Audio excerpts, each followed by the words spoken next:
In the grand cosmic theatre of life, every creature plays a part. Some are born to be kings of the jungle, apex predators. Others are born to be architects, engineers of the ecosystem. And then there are those born for a different, more brutal purpose. They are born to be fuel, they are born to be a sacrifice. Imagine an existence where your individual life has almost no meaning, yet your collective death sustains a continent.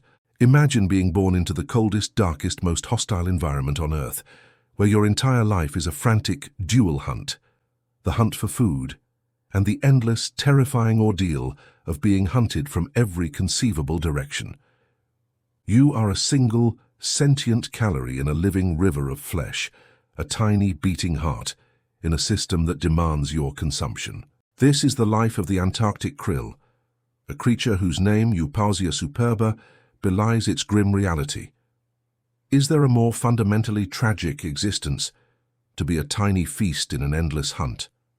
Today, we journey into the frigid, churning abyss to understand the life, the purpose, and the profound horror of being born an Antarctic krill. The life of a krill does not begin in a sunlit cradle. It begins in utter darkness.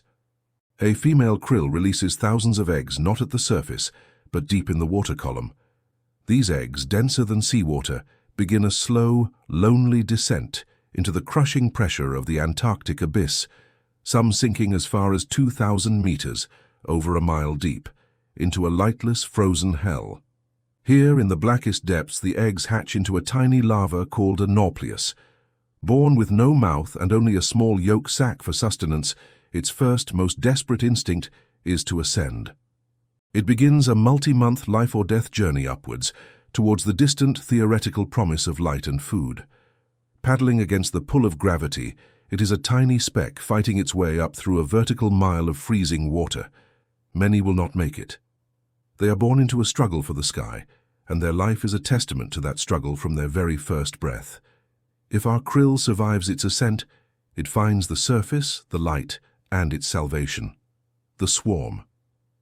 But this salvation is also its second great tragedy. The Antarctic krill is not a creature of individuality. It is a creature of the collective. Its only defense is to disappear into a crowd of billions. A krill swarm is one of the planet's most awesome and terrifying spectacles. A dense, shimmering cloud of biomass so vast it can be seen from space. There can be up to 30,000 krill packed into a single cubic meter of water. The collective weight of all Antarctic krill is estimated to be more than the biomass of all human beings on Earth combined. By this measure, they are one of the most successful species on the planet. But for the individual, the swarm is a prison of anonymity. To stray is to be instantly devoured. Every movement is dictated by the panicked, reactive dance of the group. There is no I, only we. This brings us to the krill's central defining purpose, to be food. They are the linchpin of the Antarctic ecosystem, the keystone species upon which all other life depends. And to be a keystone, you must be eaten. Relentlessly. The hunt comes from every direction. From below, the blue whale, the largest animal that has ever lived, lunges to engulf millions of krill in a single mouthful. For the krill, it is an apocalypse, the world turning to a dark, fleshy cavern. From the air, a shadow falls as flocks of petrels and albatrosses descend, their sharp beaks stabbing into the water in a frenzied slaughter. From the ice and sea, agile Adelie penguins dart through the swarm like torpedoes, while crab-eater seals use their unique, sieve-like teeth to filter them from the water. Leopard seals, fur seals, fish and squid all join the relentless hunt. The life of a krill is one of perpetual, liquid dread. There is no rest, no safety. Every day it is estimated that predators consume hundreds of billions of them. It's hard not to feel a sense of awe and terror at the scale of it all. This tiny creature is the fuel that powers an entire continent of magnificent life. If this deep dive into the hidden dramas of our planet resonates with you, let us know in the comments which predator's hunting strategy you find most incredible. And if you think these stories from the forgotten corners of our world deserve to be told, hitting that like button is the best way to support our channel and help others discover it. Now, while the krill is the ultimate prey, it is not just a passive victim, it is also a hunter. Its own life depends on a frantic seasonal search for phytoplankton, the microscopic organisms that bloom in the Antarctic summer.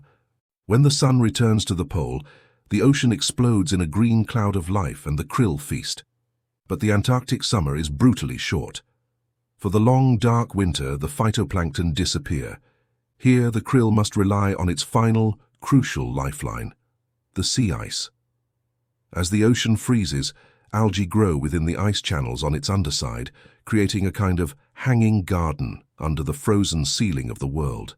The krill spend the winter grazing on this ice algae, their bodies specially adapted to scrape the microscopic food from the ice. The very ice that threatens to crush them is also their winter salvation.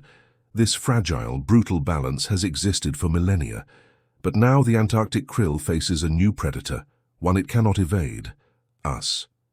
Humanity has introduced a new layer of horror to the krill's existence. Climate change is causing the Antarctic sea ice to melt at an alarming rate. The krill's winter garden, its crucial lifeline, is disappearing. Simultaneously, the carbon dioxide we pump into the atmosphere is making the ocean more acidic, which can interfere with the krill's ability to form its shell and even impact its reproduction. Their very water is becoming a poison.